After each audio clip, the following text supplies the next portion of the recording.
ಎಲ್ರಿಗೂ ನಮಸ್ಕಾರ ವೀಕ್ಷಕರೇ, ನಮ್ಮ ಐಡಿಯಾ ನ್ಯೂಸ್ ಕನ್ನಡ ಚಾನೆಲ್ ಅನ್ನ ತಾವೆಲ್ಲ ಕೂಡ ಸಬ್ಸ್ಕ್ರೈಬ್ ಮಾಡಿ ಶೇರ್ ಮಾಡಿ ನಮ್ಮನ್ನ ಪ್ರೋತ್ಸಾಹ ಮಾಡಿದ್ರ. ಇವತ್ತು ಐಡಿಯಾ ನ್ಯೂಸ್ ಕನ್ನಡ 1,60,000 ಸಬ್ಸ್ಕ್ರೈಬ್ ಅನ್ನ ಮಾಡಿದ್ರ. ನಿಜವಾಗ್ಲೂ ನಮ್ಮ ಚಾನೆಲ್ ಅನ್ನು ನೋಡಿ ಲೈಕ್ ಮಾಡಿ ಕಾಮೆಂಟ್ ಮಾಡಿ ಸಬ್ಸ್ಕ್ರೈಬ್ ಮಾಡಿದ ಎಲ್ಲಾ ದೇವರುಗಳಿಗೆ ನಮ್ಮ ಐಡಿಯಾ ತಂಡದಿಂದ ಧನ್ಯವಾದಗಳು. ಇವತ್ತು ಈ ಚಾನೆಲ್ ನೀವು ನೋಡ್ತಾ ಇದ್ರಲ್ಲ, ಈ channel idea news Kannada 2 channel, 2ನೇ ಚಾನೆಲ್ ಅನ್ನ ಸಬ್ಸ್ಕ್ರೈಬ್ ಮಾಡಿ ಶೇರ್ ಮಾಡಿ ಪ್ರೋತ್ಸಾಹಿಸಿ.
50, 60, 65, 70, ನಮಸ್ತೆ.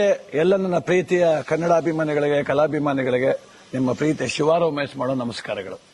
ಕೋಲಾರದ ಸಮಸ್ತ ಬಂಧುಗಳು, ಕರ್ನಾಟಕದ ಎಲ್ಲ ಕಲಾಭಿಮಾನಿಗಳು, ಕನ್ನಡಾಭಿಮಾನಿಗಳು ಈ ಐಡಿಯಾ ನ್ಯೂಸ್ ಚಾನೆಲ್ನ ಸಬ್ಸ್ಕ್ರೈಬ್ ಮಾಡಿಕೊಳ್ಳಿ, ಬೆಂಬಲಿಸಿ, ಆಶೀರ್ವದಿಸಿ, ಆನಂದಿಸಿ, ವಿವೇಚಿಸಿ, ವಿಚಾರಿಸಿ. ಐಡಿಯಾ ನ್ಯೂಸ್ ಚಾನೆಲ್ಗೆ ತಾವೆಲ್ಲರೂ ಕೂಡ ಚಂದರ್ರಾಜ್. ಧನ್ಯವಾದ.